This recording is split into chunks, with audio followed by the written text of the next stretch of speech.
진행을 시킬 수가 있었다는 얘기죠. To gather a band of rebellious라는 거는 반항적인이라는 뜻이거든요. 그러니까 사람들을 모아서 반항적인 folks, 그러니까 반항적인 사람들의 band, 어떤 그룹을 만들어서 named his band the Merrymen. 이야기 안에 줄거리죠. 그러니까 Merrymen이라는 그룹 집단을 결성을 한 거죠. 그래서 here the story branches 해서 어떤 이제 정부와 부패한 정부와 투쟁하는 그러한 here the story 해서 스토리는 앞에까지 이야기가 끝났다고 보시면 돼요.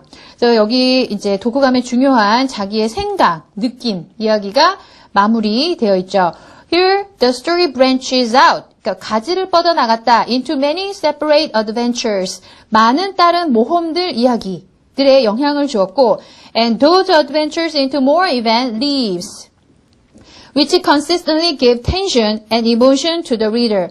많은 사람들에게 어떤 텐션, 긴장감과 어떤 감정적인 동감들, 굉장히 emotion, 감흥들을 constantly 주고 있는 여러 가지 어떤 separate adventure, 많은 그 브랜치들, 많은 이야기들, 클래식이기 때문에 로빈 후드가요, 많은 이야기들의 고전이 되었다. 이런 얘기, 자기 느낀 생각 같은 것들로 해서 글 마무리가 되었습니다. 어때요? 뭐, 이렇게 내용 자체가 뭐 이렇게 다 줄거리를 잘 이렇게 설명 안 했는데 줄거리를 설명하다 만 것 같은데 이런 느낌도 드실 거예요. 근데 로빈 후드의 그 모험 안에 나오는, 책 이야기에 나오는 뭐 싸운 얘기, 뭐 누가 어쨌다 저쨌다 이런 얘기를 다 쓸 수는 없어요. 리스펀딩 저널에서. 그러니까 이렇게 simply 자기가 줄거리 중에도 자기가 굉장히 좀 중요하게 생각하는 부분, 그 부분에 요약적으로 전체적인 그 플롯이 있지만, 전체적인 그 줄거리, summarized 된 스토리가 있지만, 스토리 라인이 있지만, 그 중에 어떤 부분에 더 자기가 중요도를 둬서 그 부분에 뭐 비기닝이면 비기닝, 이 학생은 그렇게 했죠? 그렇게 딱 쓰시고 나머지는 이렇게 일축을 해서 쓰셔도 됩니다. 더 중요한 거는 자기의 느낌과 생각, 이 스토리에 대해서 자기는 뭐 좋아하면 좋아하는 거, 아니면 의구심이라든가, 내가 주인공이라면 어떻게 했고, 아니면 그 이야기에서 느낀 점, 그 시대 상황이라든가, 그 뒤에 비하인드 얘기, 이런 것들이 사실 더 여러분의 독후감을 썼죠? 그럼 독후감을 읽는 선생님이나 읽는 친구들이나 읽는 부모님 같은 경우에는 책이야? 그 줄거리야? 읽으면 돼요. 그 책을 읽으면 돼요. 하지만 그 책을 읽고 독후감을 쓴 학생의 느낌이나 생각은 그 독후감만에서만 볼 수 있는 거거든요. 그러니까 오늘 그 라이팅 저널스에서 중요한 거는 줄거리도 중요하지만 줄거리 외에 자기의 생각을 반영하는, 그리고 그 생각 자체가 너무 티피컬하고 전형적이고 너무 이렇게 판이한 거는 읽는 사람으로 하여금 뭐 이렇게 별로 이렇게 특이하다는 감을 못 줘요. 그러니까 항상 American writing, 미국식 영어로 글을 쓰실 때에 있어서는 한국에서도 이런 게 좀 많이 문제시 되고 있는 것 같은데, 글을 쓰신다는 거는 자기의 생각, 자기의 느낌을 굉장히 좀 특화시키는, 그러니까 남들과 좀 다르게 좀 이렇게 돋보이게 하셔야 되는 그 기술이 굉장히 중요하거든요.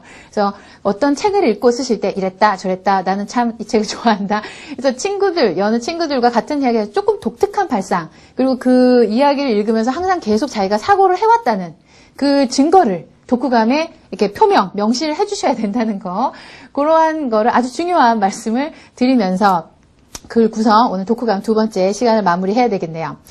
끝나나요? 아니죠. 문장 이야기가 있죠. 잠시 쉬어갈게요.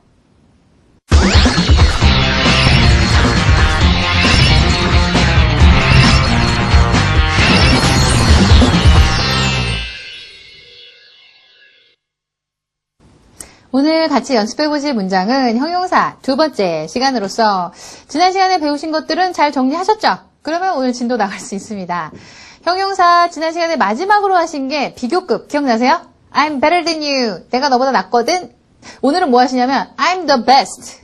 내가 최고야 하는 비교급에 이어서 형용사의 최상급 하실 거예요. 문장 써보시는 데 있어서 기본 공식은 좀 아셔야죠. 비교급에서 er 붙여가지고 이렇게 내가 너보다 낫다 이렇게 우위에 있다는 걸 나타내듯이 이번에는 오늘 최상급, 내가 가장 우선순위에 있다는, 우월하다는 얘기를 할 때는 그러니까 비교급 말고 그 형용사에 최상급 어미 EST를 붙이십니다. 이건 모두 다 아시는 사실일 거예요. 그렇죠? 여러분은 중등학생이시잖아요. 중학생. 그러시니까 그건 다 아실 거예요. 그런데 이제 정작 영문으로 써봤느냐, 그걸 오늘 이제 저하고 검증을 하셔야 되는 거죠. 그런데 EST만 있느냐? 아니죠. 형용사 앞에 most를 붙이는 경우도 있죠. 비교급에서 er 말고 more를 붙이셨듯이 most를 붙일 때 또 한 가지 est나 most를 붙일 때 기억하실 거는 배우셨죠? 더를 붙인다는 거.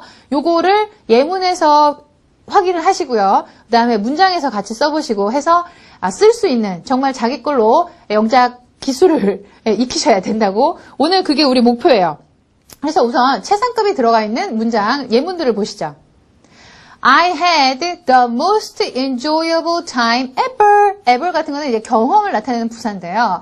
그래서 enjoyable이라는 게 enjoyable 해서 syllable, 그 음절 자체가 3 syllable, 3음절로 되어 있죠. So 길어요. enjoyable, 4음절, right? So 앞쪽에 그러니까 enjoyablest, 굉장히 이렇게 어색하다는 얘기죠. 말씀을 해보셔도 앞쪽에 most를 붙이고 더 넣는 거 잊지 마셔야 된다는 얘기죠. 나는 ever 이때까지 가졌던 가장 즐거운 시간을 가졌어요. 누가 여러분한테 뭐 좋은 시간을 제공했을 때 이런 인사말이 되겠죠. 다음 예문. It was the hardest test I've ever took in my life. 이런 거 어때요? I've ever taken in my life겠죠. I've ever taken. I ever took 해두셔도 좋아요. 그러니까 요거는 우리 관계대명사를 배우신 분들이 좀 이해가 빠르실 텐데 테스트는 테스트였는데 정말 힘들었어.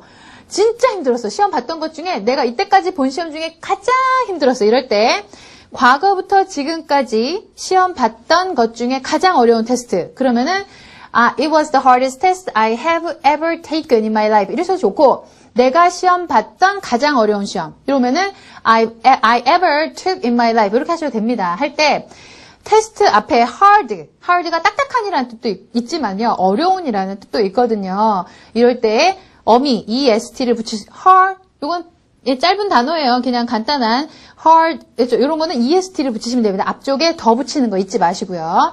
해서 내 인생의 가장 어려운 테스트였다라는 문장이었고요. 다음 예문 한 개 더 보시죠. The best season 하면은 앞쪽에 이렇게 형용사를 꾸며주는 앞쪽에 최상급이 나와 있어요. The best season to visit Edinburgh. 에딘버러까지가 주어져.